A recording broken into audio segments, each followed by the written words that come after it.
வணக்கம் மக்களே, நான் உங்க கயல் physiotherapist from K Physiofit and Rehab Clinica.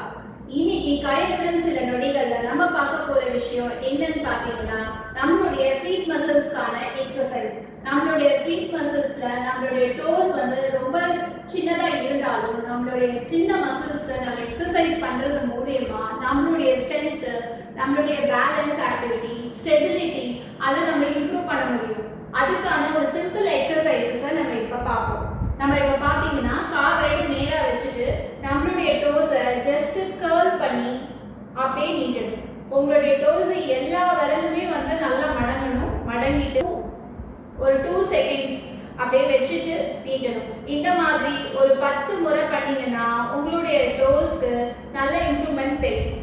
அதே மாதிரி எல்லா விரலும் கீழே வச்சுட்டு உங்களுடைய பெருவிரலை மட்டும் மேலே தூக்கி ஹோல்ட் பண்ண ஒரு 2 செகண்ட்ஸ், தென் டவுன். அதே மாதிரி உங்களோட பெருவிரலை மட்டும் மேலே தூக்கிட்டு கீழே வைக்கணும். இந்த மாதிரி பெருவிரலை மட்டும் மேலே தூக்கிட்டு கீழே வைக்கும்போது உங்களுடைய ஸ்டெபிலிட்டி நல்லா இம்ப்ரூவ் ஆகும். அடுத்த எக்ஸசைஸ் பார்த்தீங்கன்னா, உங்களுடைய ஹோல் பேலன்ஸ் ஆக்டிவிட்டியை இம்ப்ரூவ் பண்ணுறதுக்கு கை ரெண்டு பின்னாடி கட்டிட்டு காலை வெட்டி வச்சுட்டு உங்கள் உடம்ப ஸ்ட்ரெயிட்டாக நின்றுட்டு உங்களோட ஷோல்டர் டிஸ்டன்ஸில் காலை வச்சுட்டு ஜஸ்ட்டு உடம்ப காற்றுல மூவ் பண்ணுற மாதிரி முன்னாடியும் பின்னாடியும் கொண்டு போகணும். இந்த மாதிரி உடம்பு முன்னாடி போகும்போது உங்கள் பாடி வெயிட் அப்படியே உங்களுடைய விரல்களில் விழும். அதே மாதிரி பின்னாடி வரும்போது உங்களுடைய ஹீலில் விழும். இந்த மாதிரி நீங்கள் ஒரு 10 முறை பண்ணும்போது உங்களோட பேலன்ஸ் ஆக்டிவிட்டியை நீங்கள் நல்லாவே இம்ப்ரூவ் பண்ண முடியும்.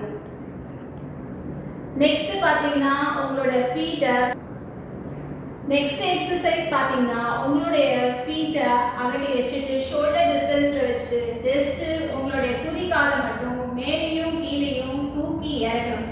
இந்த மாதிரி மேலே கீழே தூக்கி இறக்கும் போது உங்களுடைய காஃப் மசில்ஸில் ரத்த ஓட்டம் இம்ப்ரூவ் ஆகும். காஃப் மசில்ஸ் தான் உங்களுடைய செகண்ட் ஹார்ட் அப்படின்னு சொல்லப்படுது.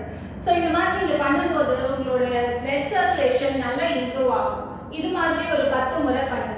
அதே மாதிரி ஃபீட்டுக்கான ஒரு நல்ல எக்ஸசைஸ், பாலை கால் கடியில் வச்சுட்டு பாலை ஜஸ்ட்டு ரோல் பண்ணணும். இந்த மாதிரி ஒரு டென்னிஸ் பாலை கால் கடியில் வச்சுட்டு ஜஸ்ட்டு உங்களுடைய ஃபுட்டில் ரோல் பண்ணும்போது உங்கள் ஃபுட்டுக்கு ஒரு நல்ல ப்ரெஷர் கொடுக்கும் இந்த பால் மூலயமா. அதே மாதிரி உங்களுக்கு நல்ல பெயின் இருந்ததுன்னா, உங்கள் ஃபுட்டில் பெயின் இருந்ததுனாலும் நல்ல ரிலீவ் ஆகும். இந்த மாதிரி ஒரு 10 முறை பண்ணுங்க. இந்த மாதிரி எக்ஸசைசஸ் உங்களுக்கு பிடிச்சிருந்ததுன்னா என்னை ஃபாலோ பண்ணுங்க, லைக் பண்ணுங்க, ஷேர் பண்ணுங்க, சப்ஸ்கிரைப் பண்ணுங்க.